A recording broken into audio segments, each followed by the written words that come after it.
Gunung Mahangetang yang terletak di Kepulauan Sangir merupakan salah satu gunung api aktif yang berada dalam rangkaian jalur pegunungan di utara Pulau Sulawesi. Walaupun berada di jalur yang sama, namun aktivitas vulkanik yang dihasilkan masing-masing gunung berbeda.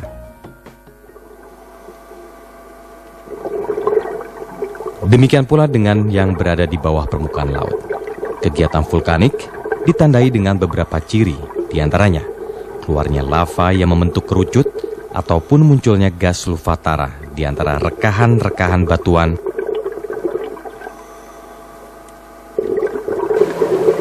Bisa saja kegiatan vulkaniknya itu hanya berupa pelepasan gas, sehingga menghasilkan gelembung-gelembung gitu kan. Atau misalnya di bawah permukaan laut, itu misalnya di dasar laut kadang-kadang ada solvatara ya, di sana muncul, kemudian mengeluarkan gas, membentuk chimney itu kan.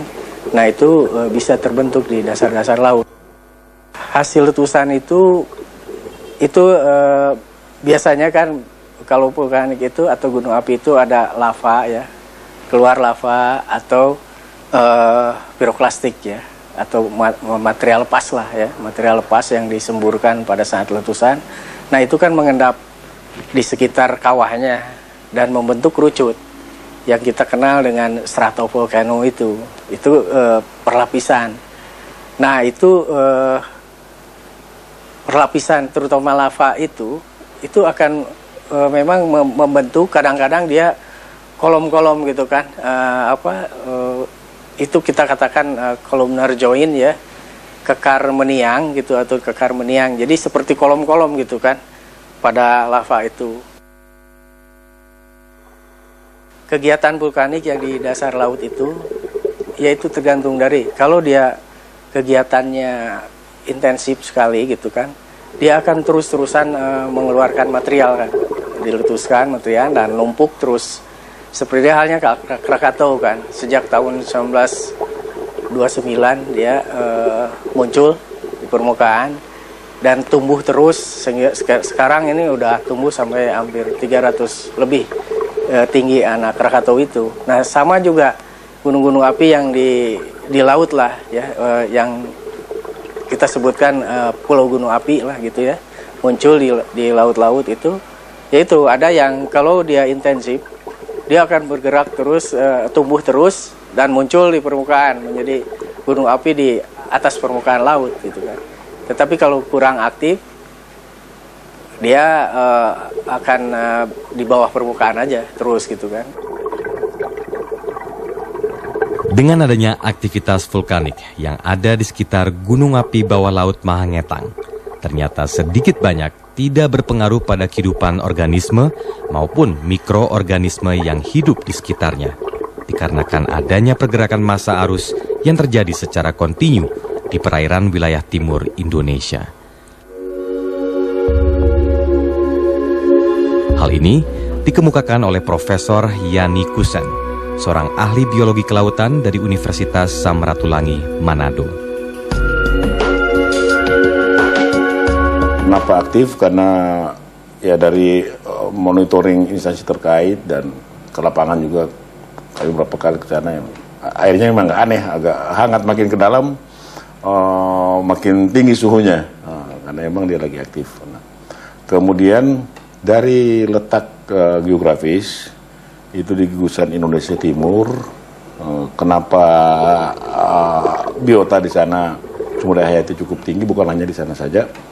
Umumnya Indonesia Timur karena massa air, nah ini mungkin perlu kita jelaskan, massa air dari Pasifik ke Lautan Hindia, dia bergerak secara oceanografis dari daerah Timur Pasifik ke Barat Pasifik. Nah kita kan ada di Barat Pasifik. Nah dia itu waktu mau menekan massa air yang banyak Pasifik ke Lautan Hindia itu lewatnya Indonesia Timur, Selat Makassar. Sehingga laju pencucian massa air di Indonesia Timur itu jauh lebih bersih daripada di Indonesia Barat yang banyak sungai, dangkal. Hingga massa air itu bagus sekali untuk kehidupan biota, termasuk yang di di Gunung Mahangetang.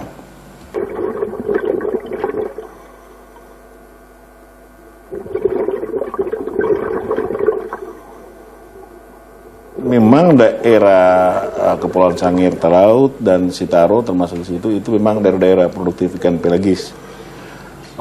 Karena tempat ngumpulnya ini saya katakan tadi masa air dari Pasifik kan lewatnya di situ.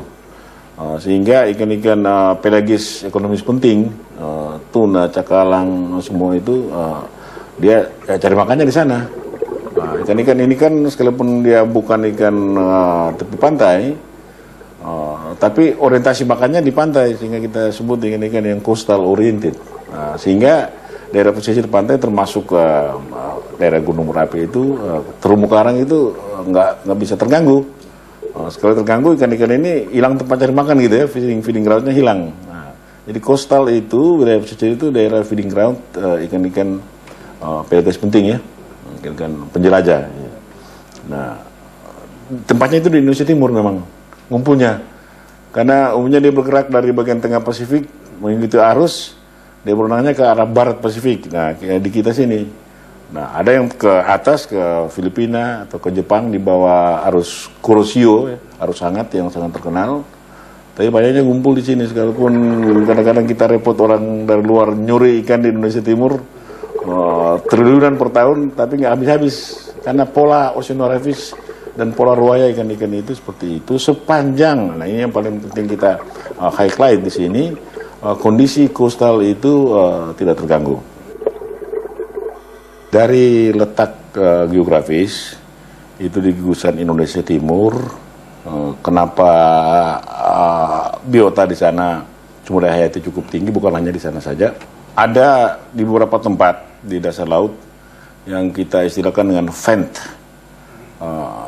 dari ventilasi ya, jadi ada lubang-lubang relung yang ada kegiatan magmatis keluar, termasuk sulfur ya. Malah di beberapa tempat yang dalam, cukup dalam, tidak ada cahaya matahari, justru di situ malah ada biota yang berklorofil, karena ada cahaya. Kalau malah dia keluar sulfurnya di vent itu ada cahaya yang keluar, sehingga banyak biota yang hidup. Cuman karena kalau sulfurnya itu sendiri memang berbahaya mematikan. Cuman kan ini kan air nggak stagnan di situ, dia keluar langsung di bawah wiping oleh arus, dan kembali ke kondisi di mana seperti karang ya, saya tumbuh karena kedalamannya itu cahaya masih capai. Nah, karang kita ini kalau cahayanya kurang nggak bisa tumbuh.